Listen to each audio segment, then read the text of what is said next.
Assalamualaikum warahmatullahi wabarakatuh dan salam sejahtera. Saya Siti Najamah binti Amir dari kelas 6 SY. Saya akan membincangkan tajuk esei pengajian iaitu Malaysia tidak ketinggalan untuk melibatkan diri dalam arus perkembangan nanoteknologi.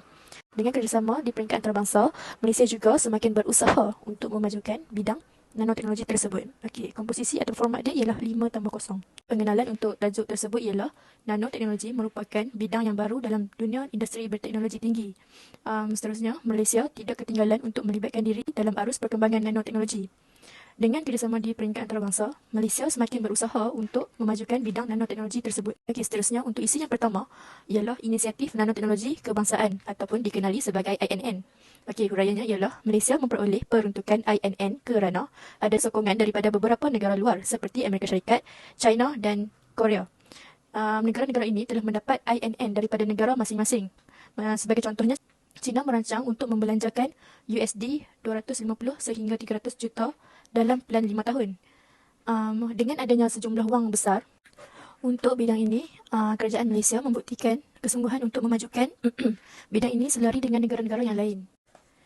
Untuk isi yang kedua, kerjasama antarabangsa dalam bidang nanoperubatan, iaitu uraiannya ialah Malaysia dapat bekerjasama dengan negara luar dalam bidang nanoperubatan. Sebagai contoh, pada tahun 2007, iaitu di Universiti Putra Malaysia ataupun dikenali sebagai UPM, telah mengembangkan penyelidikan dalam bidang nanoteknologi ke peringkat antarabangsa dengan bantuan syarikat teknologi nanoperubatan Pharmasol yang berpangkalan di Berlin, Jerman. Okey, syarikat ini akan memindahkan pengetahuan teknologi nanoperubatan kepada UPM. Untuk isi yang seterusnya ialah forum antarabangsa. Okey, Malaysia turut menyertai forum tahunan antarabangsa berhubung dengan nanoteknologi. Sebagai contoh, Forum Nano Asia ataupun dikenali sebagai ANF yang telah diadakan di Bangkok pada tahun 2012 menyentuh tentang nano labeling and safety issue and green nanotechnology. Seterusnya, pihak kerajaan antarabangsa di bawah Kementerian Tenaga, Teknologi Hijau dan Air telah menggunakan teknologi nano dalam teknologi hijau negara. Okey, rangkaian yang aktif antara negara Asia dalam ANF ini juga telah menggalakkan negara kita berbincang tentang dunia nano.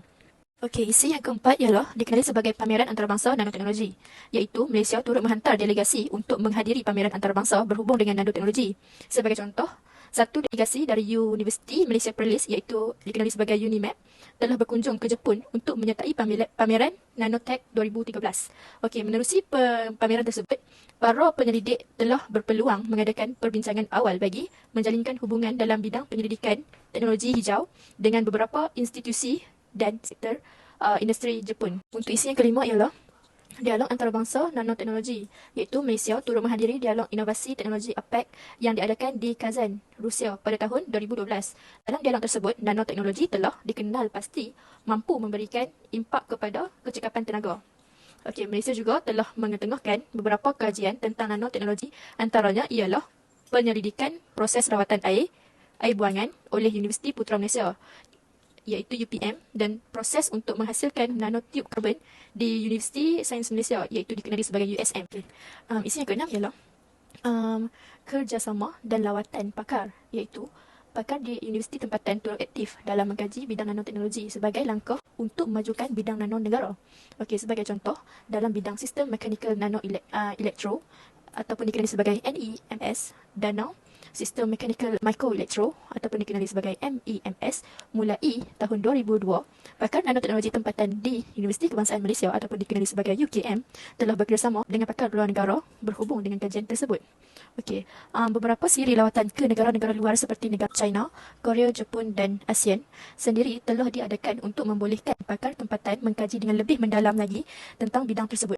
Okey, pakar tempatan juga dijemput untuk menghadiri persidangan mikro dan nanoteknologi yang telah diadakan di Sepanyol pada tahun 2005. Kesimpulannya ialah bidang nanoteknologi tersebut telah berkembang dengan begitu pesat dan aplikasinya telah mempengaruhi sebahagian besar daripada kehidupan manusia di seluruh dunia. Okey, begitu juga dengan kerajaan. Kerajaan juga telah berusaha untuk memajukan bidang nanoteknologi tersebut. Sekian daripada saya. Terima kasih.